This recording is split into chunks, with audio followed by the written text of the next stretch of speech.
Welcome to episode 15 of the Market Your Tradie Business podcast.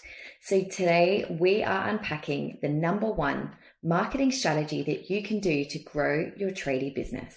Hello, and welcome back to the podcast. I'm so pleased to be here in your ears chatting about how you can become more profitable in your tradie business by improving your marketing. Now, you may have noticed that we've been on a little bit of a podcast hiatus over the past 3 weeks, and that is because I have been working on bringing you some exciting new mini training on how you can use Instagram Reels in your tradie business. Now, one of the questions that comes up the most when I ask the listeners on emails or on social media what questions we can answer in the podcast is, do I need to be doing Reels, and basically, how the heck do I use Reels in my business? So we're going to be doing an episode on this coming up in the next couple of weeks and giving you access to the mini training on Instagram Reels. And did I mention that it's totally free? You're going to love it. So it's basically a short, sharp training that you or anyone in your business can do in order to embrace the future of Reels and learn how you can apply it to specifically a trade-based business. More will be coming over the next couple of weeks. So if this is something that you have wondered yourself, then look no further and make sure you swipe that link when it is released. Now, if you come up against any challenges or questions with your marketing in general, I'd like you to pause this episode right here and just send me a quick email to hello@captivemedia.com.au.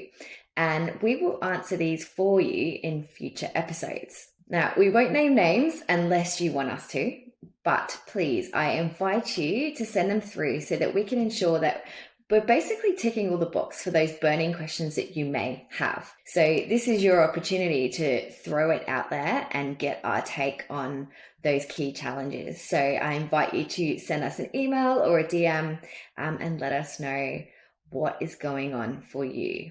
Back to today's episode though, because we are talking about something a little bit juicy, and that is, in my humble opinion, the number one marketing strategy that you can do in your tradie business to grow.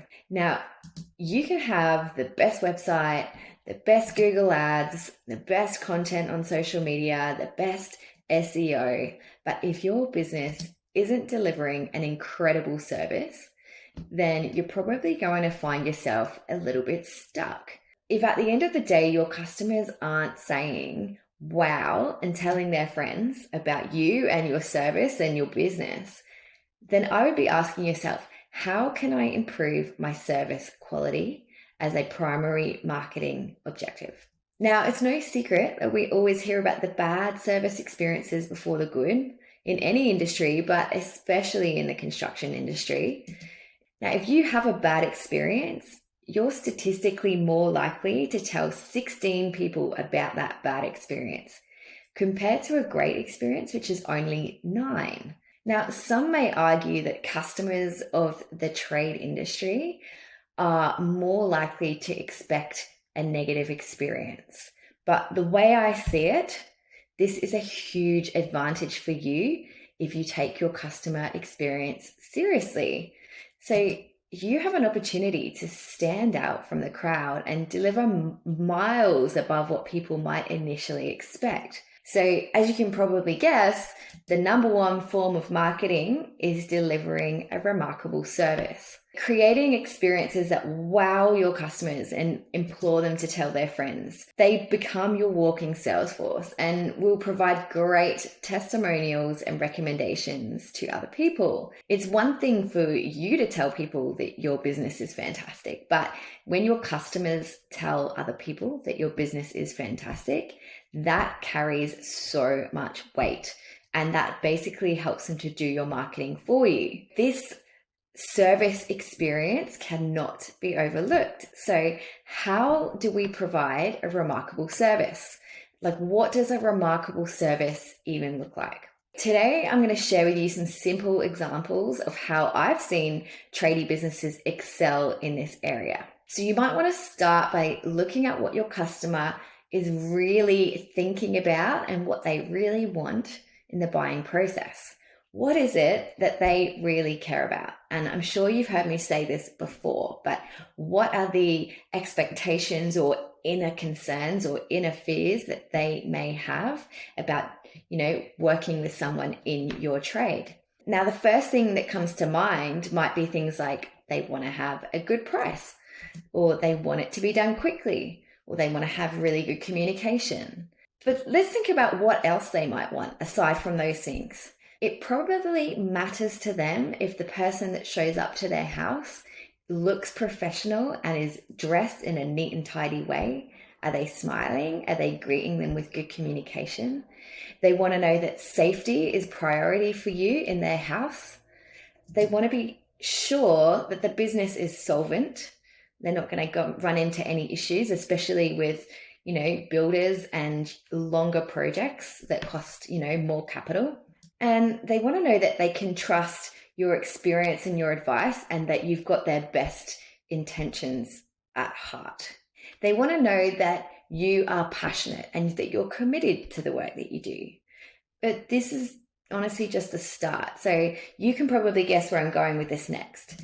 What if you asked yourself, how can I build systems and processes into my services which automate that customer experience and ensure that they're blown away each and every touch point with my company? So it's coming back to building systems and processes so that all of these things happen automatically in your business. And the benefits is you only have to set them up once. You have to train your team on what to do. And then as long as everyone adheres to those processes, you can be confident that you're going to consistently deliver a remarkable service for your customer. So what would that mean for your service levels? What would that mean for your testimonials?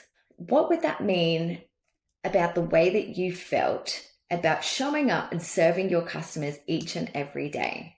Let's look at some examples. Let's say that you've got a maintenance trade business and you're serving multiple customers every day.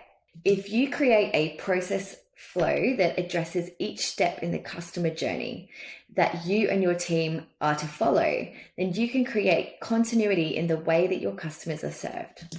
By designing and implementing a simple process, you also have the ability to deliver a remarkable service each and every time to your customers.